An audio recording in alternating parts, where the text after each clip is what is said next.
মহরম মাসের 10 তারিখ অর্থাৎ আশুরার দিন। আশুরা হচ্ছে 10। আমরা সাধারণত মহরম মাসের 10 তারিখকে আশুরা হিসেবে চিনি। এই দিনে যে কেবল শুধু কারবালা অনুষ্ঠিত হয় তা কিন্তু না। ইতিহাস লক্ষ্য করলে দেখা যায় আল্লাহ রাব্বুল আলামিন এই দিনে পৃথিবী সৃষ্টি করেছেন।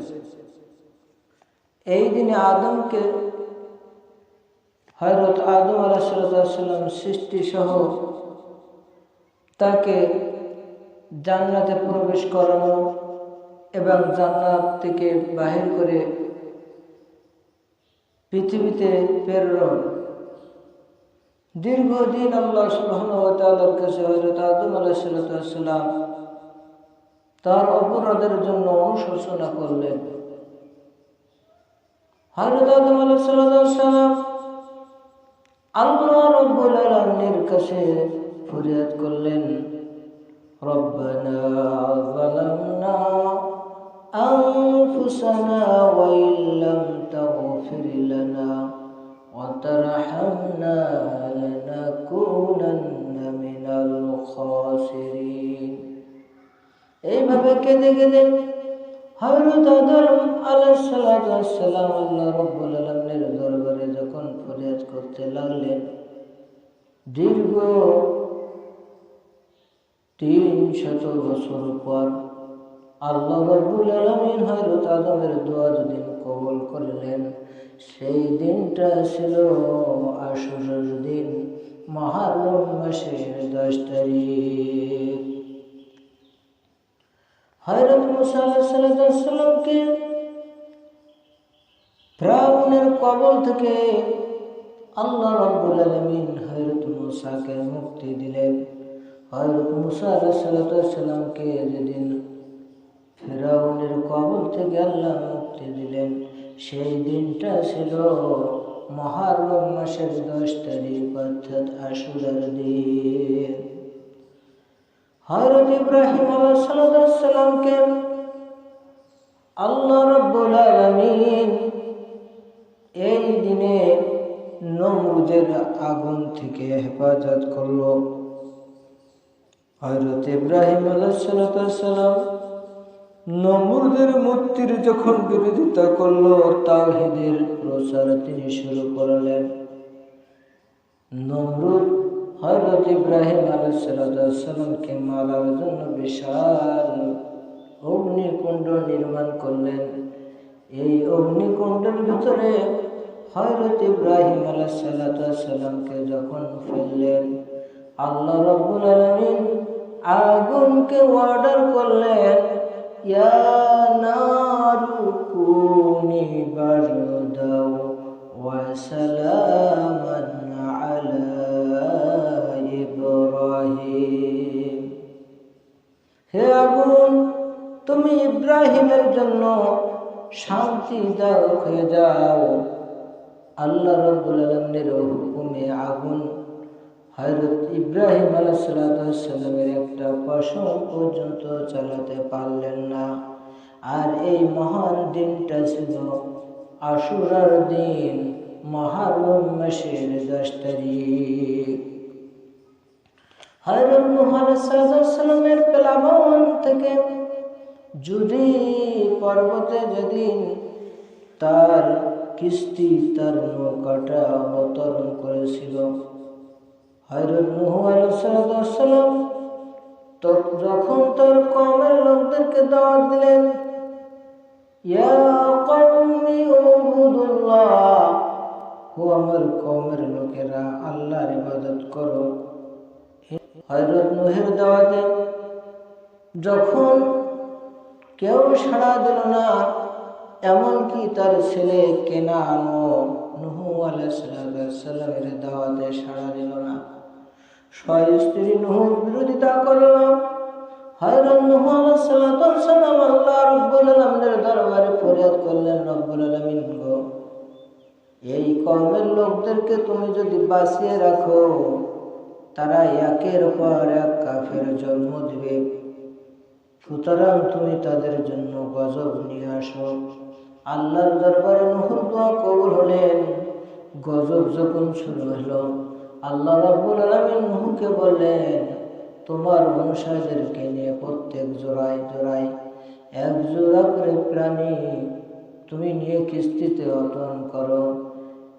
যখন চতুর্দিকে দরিয়ায় শুধু নহর কিস্তি, নহর নৌকা ছাড়া আর কিছু নাই, কেবল পানি আর পানি। দীর্ঘদিন দরিয়ায় ভাসতে ভাসতে যেদিন আল্লাহর নবী নূহ আলাইহিস সালামের কিস্তি, নূহ আলাইহিস সালামের নৌকা যেদিন কিনারে গিয়েছিল, সেই দিনটা ছিল আশুরার দিন, মুহররম মাসের 10 তারিখ। হযরত আইয়ুব আলাইহিস সালামকে আল্লাহ রাব্বুল আলামিন কঠিন পরীক্ষা নিলেন। আইয়ুব আলাইহিস সালামকে আল্লাহ অসংখ্য স্ত্রী দান করেছিলেন, তার সম্পদের কোনো কমতি ছিল না। শয়তান আল্লাহ রাব্বুল আলামিনের কাছে ফরিয়াদ করলো, আইয়ুব আল্লাহর ইবাদত করে কি জন্য জানো? আইয়ুবের তো কোনো অভাব নাই। আল্লাহ রাব্বুল আলামিন আইয়ুবকে পরীক্ষা নিলেন, তার সব সম্পদ হারিয়ে ফেলল, এমনকি তার 100-র অধিক স্ত্রী, সব স্ত্রী তাকে রেখে চলে গেল। কেবলমাত্র রহিমা ছাড়া সব স্ত্রী তাকে রেখে চলে গেল। আইয়ুবের সমস্ত শরীরে ঘা হয়ে গেল, পোকায় জ্বলল। হযরত আইয়ুব আলাইহিস সালাম সমস্ত শরীর পোকায় কীড়ার যন্ত্রণায় আল্লাহকে ভুলে গেলেন না। সর্বশেষ যখন তার জিহ্বায় যখন পোকা ধরে গেল, হযরত আইয়ুব আলাইহিস সালাম আল্লাহ রাব্বুল আলামিনের কাছে বললেন, ইয়া রাব্বি আন্নী মাসানিয়াদ দুররু ওয়া আনতা আরহামুর রাহিমিন। রব্বুল আলামিন, আমি অসুস্থ আর আপনি হচ্ছেন রহমানুর রহিম, দয়ালু। দোয়া কবুল করলেন আল্লাহ। আইয়ুবের যেদিন মুক্তি দিলেন রোগ থেকে, সেই দিনটা ছিল আশুরার দিন, মুহররম মাসের 10 তারিখ। হযরত ইউনূস নবী যখন তার কওমের লোকদেরকে রেখে তিনি চলে যাচ্ছিলেন, যিনি যখন নৌকায় আরোহণ করলেন, নৌকা কিছু দূরে যেয়ে আর চলে না। নৌকার মাঝি, নৌকার পাইলট তারা বলল, এই যদি কোনো পালাতক ব্যক্তি আছে। একের পর এক লটারি করা হলো, সববার প্রতিবার হযরত ইউনূসের নাম উঠলো। হযরত ইউনূসকে নদীতে ফেলে দেওয়া হলো। সঙ্গে সঙ্গে সাগরের মাছ, নদীর মাছ এসে হযরত ইউনূসকে ভক্ষণ করলো। হযরত ইউনূস নবী মাছের পেটে যে আল্লাহকে ভোলেন নাই, তিনি মাছের পেটে যে পাঠ করতে লাগলেন, লা ইলাহা ইল্লা আনতা সুবহানাকা ইন্নী কুনতু মিনাজ জালিমিন। লা ইলাহা ইল্লা আনতা সুবহানাকা ইন্নী কুনতু মিনাজ জালিমিন। এইভাবে তিনি পাঠ করতে লাগলেন, লা ইলাহা ইল্লা আনতা, আল্লাহ তুমি ছাড়া আমাদের আর কোনো ইলাহা নাই। সুবহানাকা, আমরা তোমার পবিত্রতা বর্ণনা করি। ইন্নী কুনতু মিনাজ জালিমিন, নিশ্চয় আমি জালেমদের অন্তর্ভুক্ত হয়ে গেছি। আল্লাহ রাব্বুল আলামিন ইউনূসকে মাছের পেটে মারলেন না, তাকে জীবিত রাখলেন এবং মাছের পেট থেকে যেদিন তাকে বাহির করা হলো, সেই দিনটা ছিল আশুরার দিন, মুহররম মাসের 10 তারিখ। সুবহানাল্লাহ।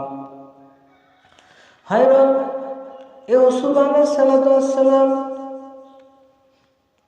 তার বড় 10 ভাই তাকে ষড়যন্ত্র করলেও কূপের ভিতরে তাকে ফেলে দেওয়া হলো। কূপের ভিতরে হযরত ইউসুফ আলাইহিস সালামকে ফেলে দেওয়ার পর হযরত ইউসুফ আলাইহিস সালাম কুয়ার ভিতরে পড়লেন।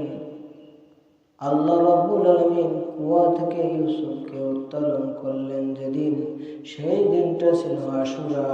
শুধু সেই দিনটা না, বরং যখন হযরত ইউসুফ আলাইহিস সালাম রাজত্ব পেলেন, সেই দিনটা ছিল আশুরা, মুহররম মাসের 10 তারিখ।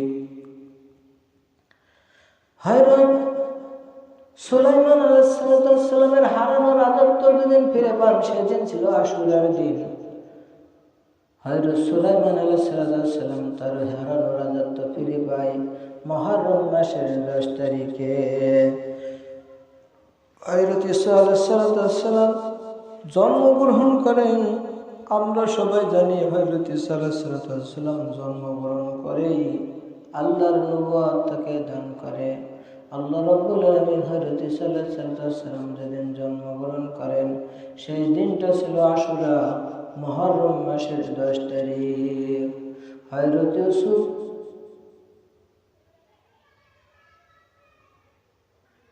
ঈসা আলাইহিস সালাম যখন কওমের লোকেরা তার বিরোধিতা করলো, আল্লাহ রাব্বুল আলামিন তাকে ঊর্ধ্ব আকাশে জীবন্ত অবস্থায় যেদিন তুলে নিয়েছিলেন, সেই দিনটা ছিল আশুরা, অর্থাৎ মুহররম মাসের 10 তারিখ। অনেক ঘটনা আমাদের সমাজে সবচেয়ে পীড়াদায়ক ঘটনা আশুরার দিন, মুহররম মাসের 10 তারিখ।